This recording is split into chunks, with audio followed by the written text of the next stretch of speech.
Yang pertama pekebun perorangan dan kelompok permohonan penilaian, yaitu lembaga sertifikasi. Kemudian lembaga sertifikasi, kemudian review dokumen. Dokumennya apa saja sih? Sebenarnya dokumennya cukup umum bagi kelompok-kelompok ataupun pekebun yang sudah sering bekerja sama dengan pemerintah gitu. Contohnya terkait dengan dana dari BPDP ya, Badan Pengelolaan Dana Perkebunan seperti itu. Ataupun sering juga berkomunikasi dengan Dinas Perkebunan seperti itu. Contohnya apa? Surat tanda daftar usaha perkebunan atau di STDP.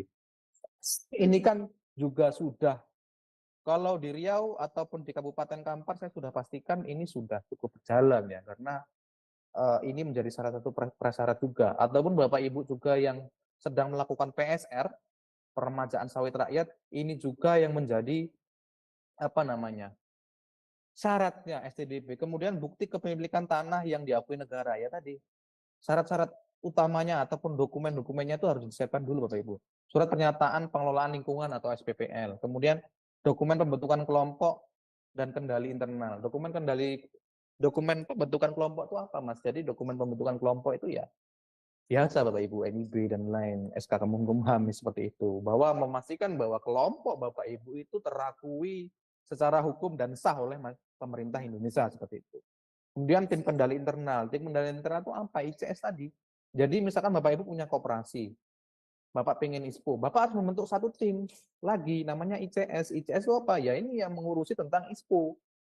Di sana ada manajernya, di sana ada ketua unit K3, ketua unit produksi, ketua unit administrasi, ataupun hal-hal lainnya. Itu tergantung detail Bapak Ibu sekalian. Itu syarat-syaratnya. Nah, perbedaannya adalah ISPO ini, kalau RSPO itu auditnya itu mulai dari TCE, mulai dari kelayakan, kemudian TCA, TCB.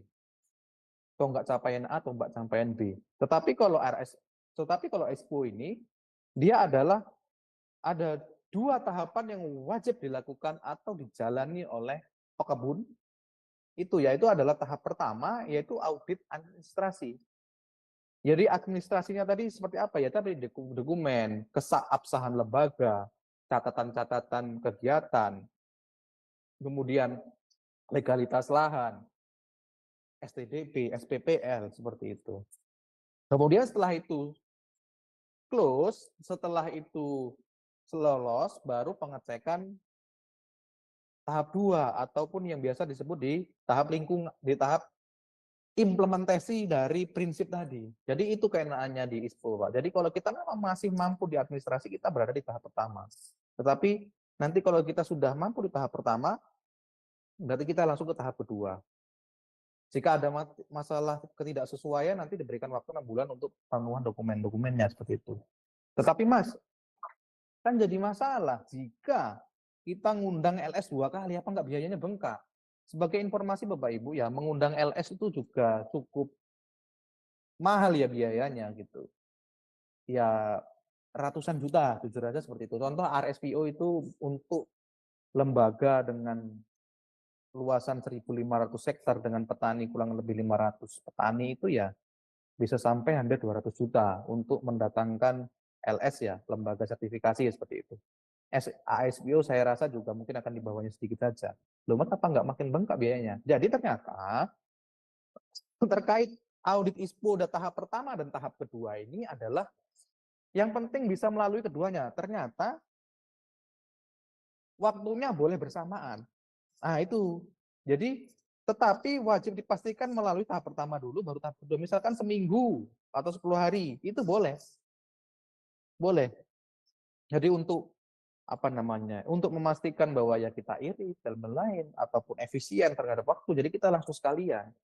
Tetapi Bapak Ibu yang perlu dipastikan adalah sebelum Bapak Ibu melakukan audit ini kan harus ada tanya juga, Mas dananya dari mana? Dananya dari mana? Seperti apa?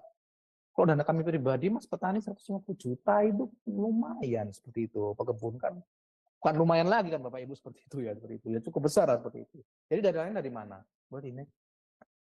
Sawit Pro terus tumbuh.